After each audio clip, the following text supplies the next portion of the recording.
Hi everyone, नमस्ते। मैं हूँ शिवानी, मैं हूँ डीएलएड सेकेंड ईयर स्टूडेंट और अभी हूँ मैं डाइट शिमला शामला घाट के सेमिनार हॉल में। तो आपको लग रहा होगा कि हम सभी लोग फर्स्ट ईयर और सेकेंड ईयर वाले यहाँ पर क्यों असेंबल हुए हैं। एक्चुअली आपको दिख रहा होगा हमारे यहाँ एक गेस्ट आए हैं जो कि हमें इग्नू, जो कि एक यूनिवर्सिटी है, उसके बारे में हमें सारी चीज़ें बताएंगे, लाइक एडमिशन एंड ऑल। ये जब डॉक्टर साहब स्वयं हमारे बीच में हैं, आप सबको पता है और आप सभी इग्नो से भली भांति परिचित हैं। इग्नो किसी परिचय का मोहताज नहीं है। पूरे विश्व में इग्नो से लोग जुड़े हैं और इग्नो से अलग अलग प्रकार की कोर्सेज को कंप्लीट कर रहे हैं और कर भी रहे हैं अभी। और आप लोगों में से भी काफी बच्चे हमारे इग्नो से डायरेक्ट जुड़े हैं। तो इग्नो से लेकर आपकी जो भी क्वेरीज होंगी, आपकी जो अपेक्षाएं हैं, आपके प्रश्न हैं, डॉक्टर स्वप्निल गुप्ता जी उनको अवश्य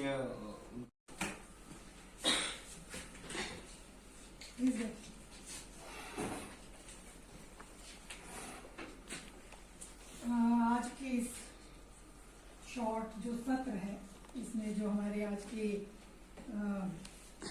मुख्य अतिथि हैं Swapnil Gupta ji, doctor Swapnil Gupta, assistant director IGNOU, और मेरे यहाँ पे उपस्थित जो भी हमारे सहकर्मी हैं, हमारे कोऑर्डिनेटर्स हैं और प्यारे प्रशिक्षु साथी। आज मैं डाइट परिवार की ओर से डॉक्टर स्वप्निल गुप्ता का हार्दिक स्वागत करती हूँ। हर छात्र से रिलेटेड, क्योंकि आप लोगों ने आगे फ्यूचर बनाना है, तो एक स्टेज ऐसी आती है हर इंसान की लाइफ में जब ये लगता है कि अब आगे क्या, इतना हमने कर लिया, अब आगे क्या। तो आपकी क्वेरी जो भी होंगी, मुझे पूरी उम्मीद है कि यहाँ पे जो है डॉक्टर साहब उनका समाधान करने की पूरी कोशिश करेंगे। और इग्नू, जैसा कि डॉक्टर साहब ने, डॉक्टर संजीव ने बताया कि ये प्रतिष्ठित संस्थान है, न केवल इंडिया में बल्कि पूरे विश्व में। जितने स्टूडेंट जो हैं जिनको कहीं ना कहीं लैक हो जाता है, कहीं ना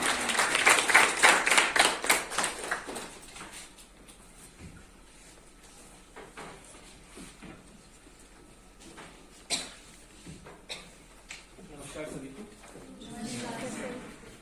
और सर्वप्रथम मैं प्रधानाचार्य मैडम का बहुत बहुत धन्यवाद करना चाहूँगा, सादर अभिनंदन करना चाहूँगा कि मैम इतने शॉर्ट नोटिस पे अपने 10 कार्यक्रम में से तुरंत यहाँ उपस्थित हुए। इसके लिए मैम आपका बहुत बहुत धन्यवाद, थैंक यू। और साथ ही हमारे जो हमारे साथ हमेशा जुड़े रहते हैं डॉक्टर संजीव जी का, जिन्होंने एकदम शॉर्ट नोटिस पे इस मीटिंग को, इस ऑर्गेनाइजेशन को ऑर्गेनाइज किया।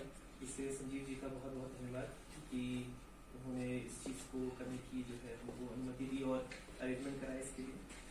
और आप सभी का, क्योंकि लंच आवर है तो थोड़ा सा बर्दाश्त करना मुश्किल होता है, लेकिन देखिए होता क्या है कि कभी कदार हम लोग कोर्स करते रहते हैं, ठीक, उसमें ये समझ में नहीं आता कि किस दिशा में बढ़ रहे हैं।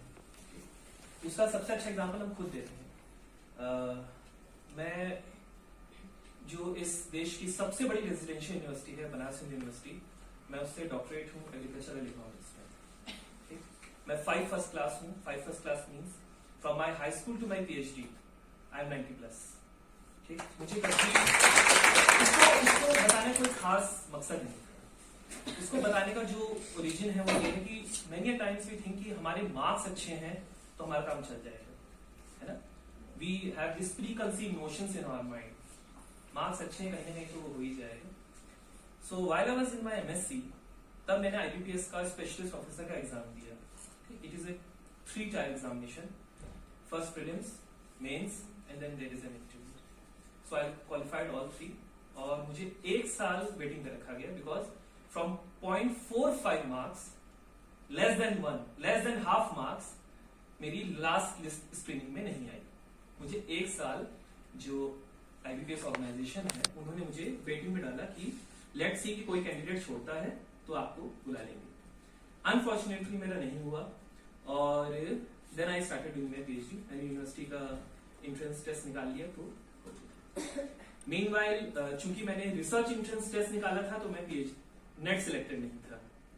और एग्रीकल्चर साइंसेस में एक इशू ये रहता था कि जो हमारी एग्रीकल्चर की बॉडी है ICAR, ठीक, तो उनका नेट बहुत टफ होता था। I tried it for 3 times but मेरा नहीं हुआ। तब मेरे पास कुछ ऑप्शन नहीं था. Then IGNOU came as a saviour.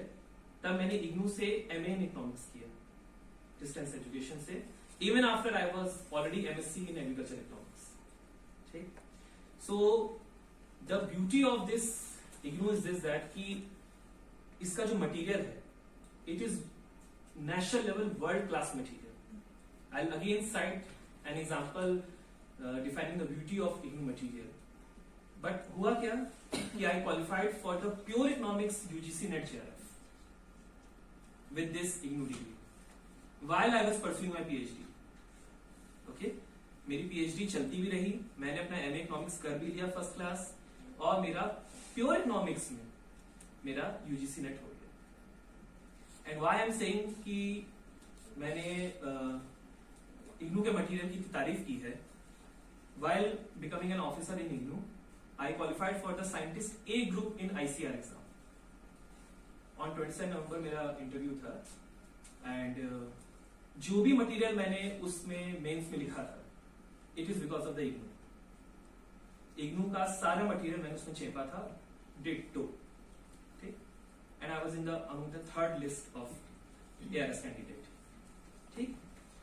तो आपको इग्नू के लिए गाइड करने का मकसद ये है कि आप कोर्स करते रहिए. जिस भी कोर्स में इस समय हैं आप करते रहिए. आप जो शॉर्ट ड्यूरेशन में अपना हम लोग समय खराब करते हैं नई एजुकेशन पॉलिसी को, नई शिक्षा नीति को, जो हमको at a time dual degree करने की अनुमति देती है. जो हमारी नई शिक्षा नीति है पहले ऐसा नहीं था बेटा. पहले क्या होता था कि we can not pursue 2 degree at a time. Ma'am आपको इसको बहुत अच्छे से बेहतर से बता पाएंगे because even by the time I have completed my degree in 2021 we were not allowed to do dual degree at a time. But it was because of IGNOU that उन्होंने ये ऑलरेडी इसको अपना लिया था and you can have access to as many as courses. And despite of this demarcation कैसा कि जब आप नॉर्मल रूट्स को फॉलो करते हैं तो वो क्रॉस चेक करते हैं कि that you are applicable to certain level of courses और नॉट. आपकी ग्रेजुएशन किस में है तो ही आप उसमें पोस्ट ग्रेजुएशन कर सकते हैं. आपकी पीजी इसमें है तो ही आप ये डिप्लोमा कर सकते हैं. Likewise since IGNOU works on the online digital learning and distance learning mode, so recently I have also applied for the PG diploma in online distance learning. मैंने अभी अनुमति ली है और जुलाई 2025 सेशन में मैं भी शुरू करूंगा आप लोगों के साथ. ठीक. क्योंकि मुझे I come from a contemporary system जो मैंने क्लासरूम टीचिंग आप लोगों की तरह की है. मैंने ऑनलाइन डिजिटल लर्निंग सच कोई नहीं की थी. तो at the headquarters New Delhi the new joinees are being asked कि आप कोई नया कोर्स करिए जिससे आपको ऑनलाइन डिजिटल लर्निंग के बारे में जानकारी हो सके apart from being an officer in the IGNOU system. जिससे हमको ये पता चले कि डिस्टेंस लर्निंग में क्या क्या दिक्कत होती है. मान लीजिए आपने बोले कि सर मेरे असाइनमेंट पे मार्क्स नहीं लगे तो me and you will be selling the same boat, है ना. मेरे भी मार्क्स नहीं लगेंगे तो हमको भी पता चलेगा कि भाई डिस्टेंस लर्निंग में तो मार्क्स नहीं लग रहे हैं. तो मेरा आप सभी से अनुरोध है कि आप जो अपना रेगुलर कोर्स कर रहे हैं उसके साथ साथ आप इग्नू की साइट पे जाइए. अपने कोर्स को देखिए कि किस कोर्स से मुझे लाभ मिल सकता है और मेरे कोर्स पे कौन टैली कर सकता है. लाइकवाइज इसमें कोई डाइटिशियन और न्यूट्रिशन से है, कोई न्यूट्रिशन से है इसमें, फूड न्यूट्रिशन से कोई. अच्छा, किस 1.5 लाख रुपए का कोर्स था. It was not accessible to me at that time. हमेशा किसी भी चीज की आप क्या देखेंगे कि बेनिफिट कॉस्ट रेशियो क्या है. कॉमर्स के बच्चे लोगों को समझ में benefit cost ratio should be always less than 1. जितना आप लगा रहे हैं उससे आपको ज्यादा रिटर्न आना चाहिए. तो आप अपने फादर से या अपने पेरेंट्स से ऐसे कोर्सेज के लिए कहेंगे कि भाई ऐसा ना हो कि भाई घर गए पापा 1.5 लाख का कोर्स करना है. ठीक. Because you have to prove him कि why you are doing this course. अगर मान लीजिए आप बोलेंगे 17-18 हजार का कोर्स करना है, ओके चलो ठीक है कर लो कोई. तो आपको उसकी बेनिफिट कॉस्ट रेशियो भी देखनी पड़ती है कि आप कोई कोर्स कर रहे हैं. मान लीजिए इन बिटवीन आपको छोड़ना ही पड़ गया, so you will be in this thought in your mind कि भाई अरे 1.5 लाख रुपए मेरे बर्बाद हो गए, मैं तो कोर्स भी नहीं पूरा कर पाया. Every you are too young, है ना. मैम इस चीज को समझते होंगे, सर इस चीज को समझते होंगे, मैं भी समझने लगा. With due course of time जब आप आगे लाइफ में मैच्योरिटी आती है ना तब आपको ये सब चीजें समझ में आती है. That's why I am saying कि शॉर्ट कोर्सेज करिए. शॉर्ट कोर्सेज क्या होते हैं, आप यूपीएससी की साइट पे जाइए, आप आयोग की साइट पे जाइए, उसमें स्पेशल जॉब्स आती हैं सिर्फ पर्टिकुलर डोमेन्स में। You just sort out your domain कि मेरी आर्ट डोमेन है, आर्ट डोमेन से अलाइड में कितने कोर्सेज कर सकता हूं irrespective of IGNOU. I am not saying that you should do it from IGNOU, आप एचपीयू से भी कर लीजिए, कहीं से भी कर लीजिए, but do not do like this कि मैं बीए कर रही हूं तो मैं बीए कर करके ही गोल्ड मेडलिस्ट होके यहाँ पे जो है मेरे को ये हो जाएगा। होता क्या है कि जब आप आजकल क्या है ना, there is a moment of doing certain specific jobs. अब वो वैसा डोमेन नहीं रहा BA, MA, PhD, MPhil, this that, ऐसा it is not like this, ऐसा अब नहीं सिस्टम बना है। आजकल बहुत अपॉर्चुनिटीज ओपन हो गए हैं।